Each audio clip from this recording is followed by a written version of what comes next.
L'objectif de cette causerie, c'est de parler de la traite négrière à travers l'histoire d'un site qu'on appelle Bimbia.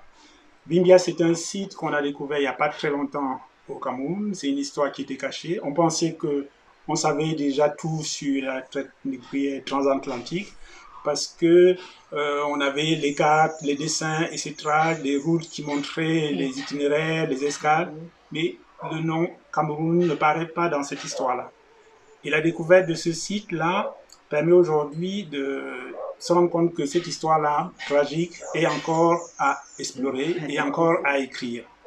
Et donc, aujourd'hui, l'idée de savoir, est-ce que vous aviez déjà entendu parler de Bimbia? Alors non, jamais. Mais quand on m'a parlé de Bimbia, j'ai été particulièrement touchée. Touchée parce que marié à un Camerounais étant du Cameroun, donc ayant une enfant aussi du Cameroun, de ce métissage, lié à cette traite négrière, j'ai été très intéressée de savoir que le Cameroun avait aussi un lieu comme Gorée, parce que je suis allée à Gorée, j'ai fait mon pèlerinage à Gorée, et donc je ferai mon pèlerinage à Bimbia. C'est important pour moi, c'est important pour la mémoire de mes ancêtres de retourner à Bimbia. Donc j'ai hâte vraiment de découvrir ce site et ce lieu dans mon pays d'adoption, dans mon pays par alliance. Moi, quand j'étais en 4e, on m'a enseigné sur la traite négrière. Là où il y a une méconnaissance, c'est que on nous faisait croire que le Cameroun n'avait pas été frappé par ça. C'est-à-dire c'était du côté de l'Afrique de l'Ouest, etc.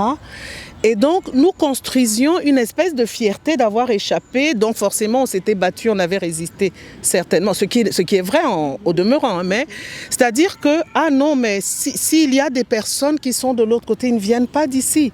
Nous on a résisté, mais c'est vrai aussi que nous avions à l'époque un chef d'État qui avait une fierté camerounaise en excroissance.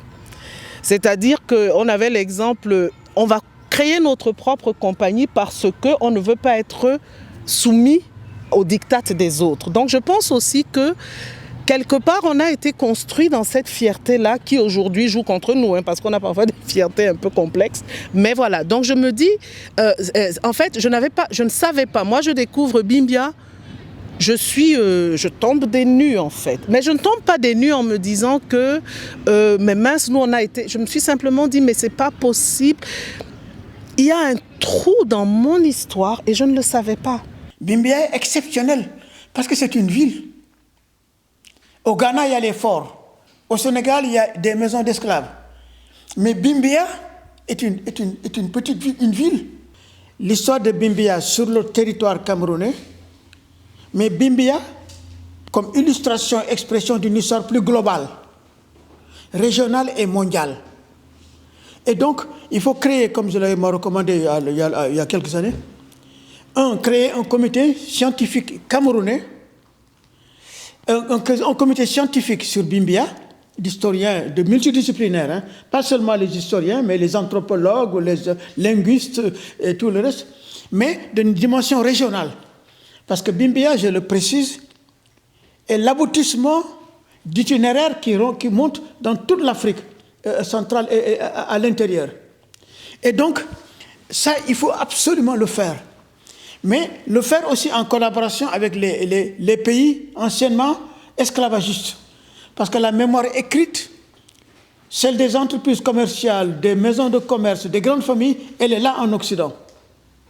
Et donc, avoir accès à ces archives-là, mais en même temps, interroger la tradition orale dans la région, recueillir au niveau des populations, là, des villages, les vieux, tout le monde, interroger les contes, les mythes, les rites, Parce que c'est là qu'on s'inscrit dans la mémoire. Et confronter les mémoires et la mémoire et sortir donc cette histoire en profondeur.